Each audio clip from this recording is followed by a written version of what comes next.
आकाशवाणी कलकाता विचित्र संबाद संकलन और उपस्थापना सुदीप बसु। माछप्रिय बांगालिर पाते तेलापिया बराबरই हिट, दामও मोटामुटी आयत्तेर मध्येই, आबार खेते सुस्वादुও। किन्तु এই তেলাপিয়াই নাকি সম্প্রতি থাইল্যান্ডে পুরোদস্তুর ভিলেন হয়ে উঠেছে। সরকারিভাবে বলা হয়েছে যে যত পারেন তেলাপিয়া ধরে খান, কেউ কিচ্ছুটি বলবে না। সবচেয়ে আক্রমণাত্মক প্রজাতি হিসেবে তেলাপিয়াকে চিহ্নিত করেছে সেদেশের সরকার। বলা হয়েছে বাজারে কেজি প্রতি তেলাপিয়ার যা দাম তার দ্বিগুণ নাকি দেওয়া হবে। শর্ত একটাই, যত বেশি সম্ভব তেলাপিয়া ধরে নিকেশ করতে হবে। কারণটা কি? সরকারিভাবে বলা হয়েছে ব্ল্যাক চিন নামের এই বিশেষ তেলাপিয়া ভয়ঙ্করভাবে ছড়িয়ে পড়েছে দেশের অন্তত 17টি প্রদেশে। এই প্রজাতির মাছ অন্য সব ছোট মাছ, লার্ভা, কুচো চিংড়ি আর শামুক খেয়ে ফেলছে। মানে তেলাপিয়ার জ্বালায় বাণিজ্যিকভাবে আর কোনো মাছই চাষ করা যাচ্ছে না।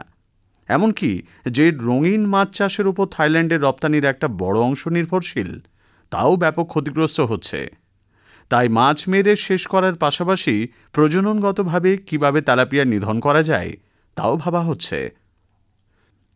অবিশ্বাস্য হলেও সত্যি, ফলের মাছি এবার পাড়ি দেবে মহাকাশে। বৈজ্ঞানিক নাম ড্রোসোফিলা মেলানোগাস্টার। এই মাছিগুলি আগামী বছর ইসরোর বহু প্রতীক্ষিত গগনযান মিশনের একটি পরীক্ষায় ব্যবহার করা হবে। কর্ণাটকের university of agricultural science UAS এর বায়োটেকনোলজি বিভাগের সদস্যরা এই মাছিগুলিকে প্রস্তুত করছেন। জানা গেছে 15টি মাছির একটি কিট গগনযান মহাকাশযানে থাকবে। মাছিগুলির কাজ হবে মহাকাশচারীদের কিডনিতে হওয়া স্টোনের আকার নির্ধারণ।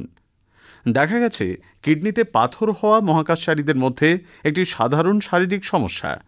তবে এই মাছিগুলি কিভাবে সেই চিহ্নিতকরণের কাজ করবে সে বিষয়ে বিশদে এখনই কিছু জানা যায়নি।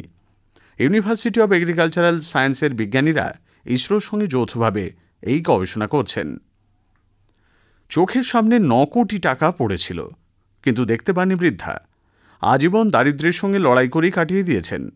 মৃত্যুর পর সামনে এসেছে আসল সত্য, আর তাই নিয়ে একেবারে হুলুস্থুলু পড়ে গেছে রোমানিয়ায়। ব্যাপারটা কি? রোমানিয়ার একটি ছোট গ্রামে একাই থাকতেন এক বৃদ্ধা। দরজা আটকানোর জন্য একটি পাথর ব্যবহার করতেন তিনি, অনেকটা বাদামি রঙের, ওজন ওই মোটামুটি 3.5 কিলোগ্রামের মতো। সেটা আসলে অ্যাম্বার নাগেট, আনুমানিক মূল্য $1 মিলিয়ন বা ভারতীয় মুদ্রায় প্রায় 9 কোটি টাকা। নদীর পাড় থেকে অ্যাম্বার নাগেটটি কুড়িয়ে পেয়েছিলেন বৃদ্ধা। ভেবেছিলেন সাধারণ পাথর। এ প্রসঙ্গে বলে রাখি, গোটা বিশ্বের মধ্যে রোমানিয়াতেই সবচেয়ে বেশি অ্যাম্বার পাওয়া যায়, বিশেষ করে বুজাও কাউন্টিতে। সপ্তাহান্তে রৌদ্রোজ্জ্বল দিনে ব্রাজিলের রিও ডি জেনিরোর প্রধান সৈকত পর্যটকদের কোলাহলে মুখর থাকে। তবে সৈকতের একটি স্থানে ভিড়ই লেগে থাকে প্রায় সারাক্ষণ। আসলে সেখানে খেলা দেখায় ফ্লোকি। অদ্ভুত অদ্ভুত সব মুভে মাতিয়ে রাখে জনতাকে। আর ফ্লোকির নৈপুণ্যের ভিডিও তুলতে মুখিয়ে থাকেন সৈকতে বেড়াতে আসা মানুষ। সৈকতের এই জায়গায় যে খেলা হয় তা হলো ফুটভলি। এটি ফুটবল ও বিচ ভলিবলের মিশেল একটি খেলা। আর যে খেলোয়াড়কে ঘিরে লোকজনের এত উৎসাহ, সেটি 3 বছরের বর্ডার কোলি জাতের কুকুর, নাম ফ্লোকি। এতটা সহজে সে খেলে যে মানুষের পক্ষেও ওই খেলার উপর ততটা নিয়ন্ত্রণ রাখা বেশ কষ্টকর। এবার ছত্রাকের সাহায্যে নিয়ন্ত্রণ করা যাবে রোবট, এমনটাই দাবি করছেন বিজ্ঞানীরা।